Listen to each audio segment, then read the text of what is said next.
வணக்கம் நண்பர்களே, நல்விருந்தில் உங்களை வரவேற்பது ஜிஆர்வி. இந்த பதிவில் நாம சுவையான பொரிச்ச கோழி எப்படி செய்யறதுன்னு பார்க்கலாங்க. இது பார்க்கறதுக்கு சூப்பரா இருக்குங்க, அதே நேரம் டேஸ்ட் அள்ளுங்க. இது எப்படி செய்யறது இந்த பதிவில் பார்க்கலாம். வாருங்கள் நண்பர்களே, சமையலை எளிமையாக்குவோம். நம்மளோட பொரிச்ச கோழி எப்படி செய்யறதுன்னு இப்போ பார்க்கலாங்க. அதுக்கு நான் 1 கிலோ சிக்கன் எடுத்து அதில் ஒரு 4 திரு நல்லா கழுவிட்டு அதுக்கப்புறம் மஞ்சத்தூள் போட்டு கழுவி வச்சிருக்கேங்க. இப்போ இதில் 1 ஸ்பூன் மிளகாத்தூள்,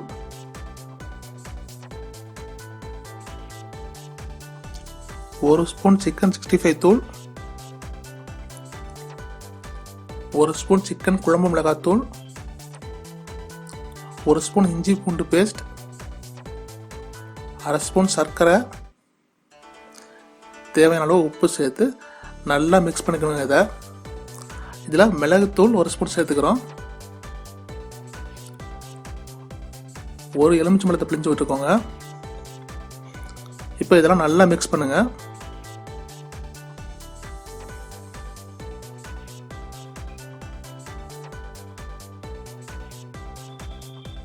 பாருங்க, எல்லாம் நல்லா மிக்ஸ் ஆயிடுச்சு. இது அப்படியே 1 ஹவர் விட்டுறணும். இப்போ இதில் எண்ணெயில் பொரிச்சு எடுக்கிறோம். நல்லா ப்ரௌன் கலர் வர வரைக்கும் பொரிக்கணுங்க. அடுப்பை மிதமாக வச்சுக்கணும்.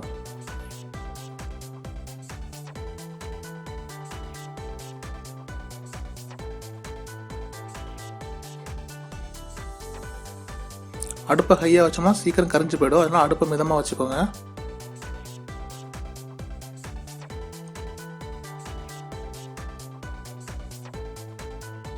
பாருங்க, நல்லா கலர் சேஞ்ச் ஆயிடுச்சு.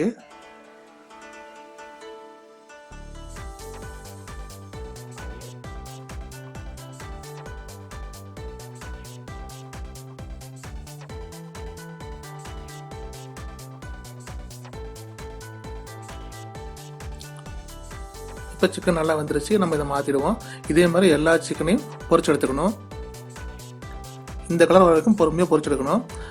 இப்போ நம்ம ஒரு பாத்திரத்தில் நம்ம சிக்கன் பொரிச்ச எண்ணெயை ஒரு 3 டேபிள் ஸ்பூன் எடுத்துக்கிறோம். அதில் கடுகு தாளிச்சிட்டு கருவேப்பிலை போடுறோம். இப்போ பொடியை நக்கினா பெரிய வெங்காயம் சேர்க்குறோம். நான் ஒரு 2 பெரிய வெங்காயம் சேர்த்துருக்கேங்க. இது வந்து நம்ம கிரேவி செய்கிறதுக்காக. பொறுமையாக கலந்துடுங்க.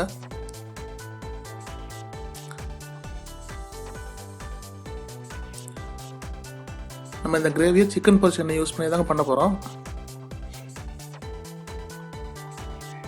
அப்போ தான் இந்த கிரேவி நல்லா டேஸ்ட்டாக இருக்கும். இப்போ இதில் 1 ஸ்பூன் இஞ்சி பூண்டு பேஸ்ட் சேர்த்துக்கோங்க. இஞ்சி பூண்டு பச்சை வாசம் போகிற வரைக்கும் பொறுமையாக கிளறி விடுங்க.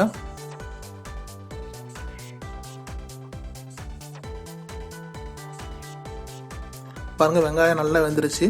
இஞ்சி பூண்டு பச்சை வாசம் போயிடுச்சு.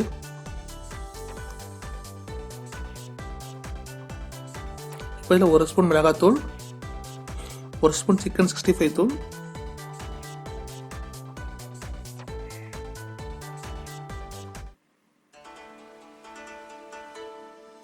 1 ஸ்பூன் சிக்கன் குழம்பு மிளகாத்தூள்,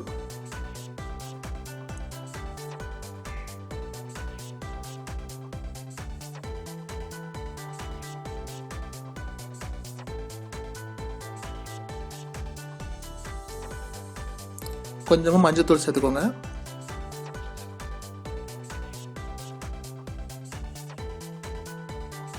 இப்போ நல்லா மிக்ஸ் பண்ணணும். மிளகாத்தூள் பச்சை வாசம் போகிற வரைக்கும் பொறுமையாக கலந்து விடுங்க.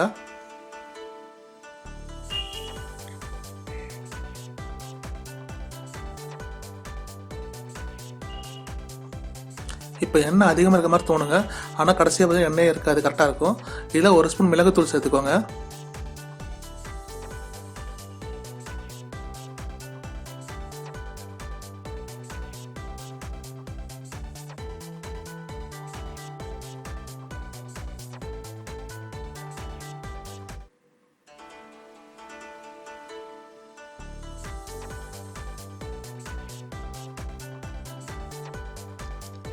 இப்போ இதில் 1 தக்காளியை பொடியை நறுக்கி போட்டுக்கோங்க.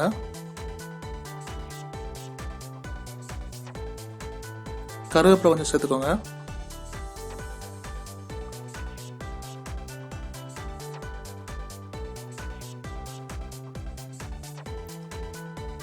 நல்லா கலந்து விடுங்க.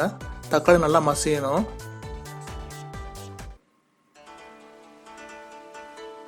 இப்போ இந்த கிரேவிக்கு தேவையான உப்பு சேர்த்துக்கோங்க.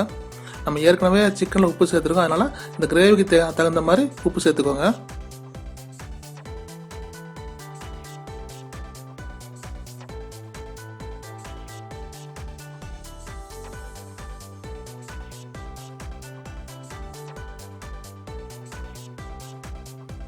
நல்லா கலந்து விடுங்க.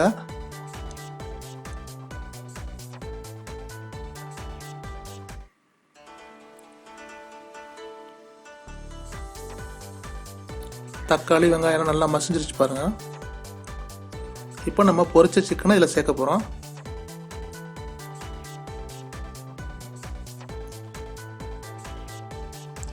பொறுமையாக அப்படியே பிரட்டி விடுங்க.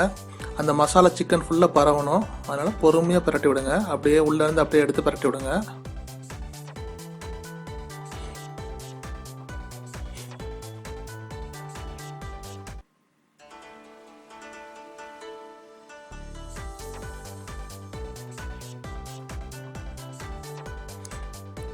இந்த பொரிச்ச கோழி செம்ம டேஸ்ட்டாக இருக்குங்க. இது சாதத்தோட, இட்லி, தோசை, சப்பாத்தி, பரோட்டா எல்லாத்துக்கும் சூப்பராக இருக்குங்க. இந்த பொரிச்ச கோழியும் ரசம் சாதமும் சாப்பிட்டு பாருங்க, அவ்வளோ சூப்பராக இருக்கும்.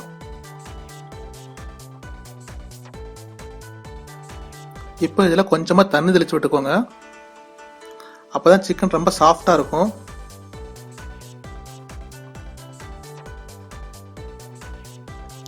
மெதுவாக அப்படியே பிரட்டி விடுங்க. பாருங்க, இப்பவே சூப்பராக இருக்குது பார்க்கறதுக்கு.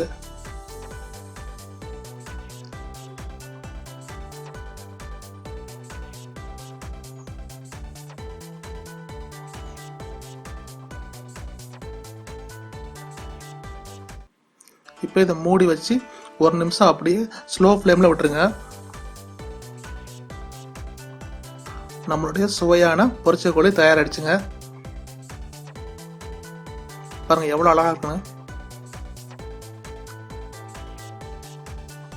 இதில் இப்போ நம்ம மல்லி இலை தூவுறோம்.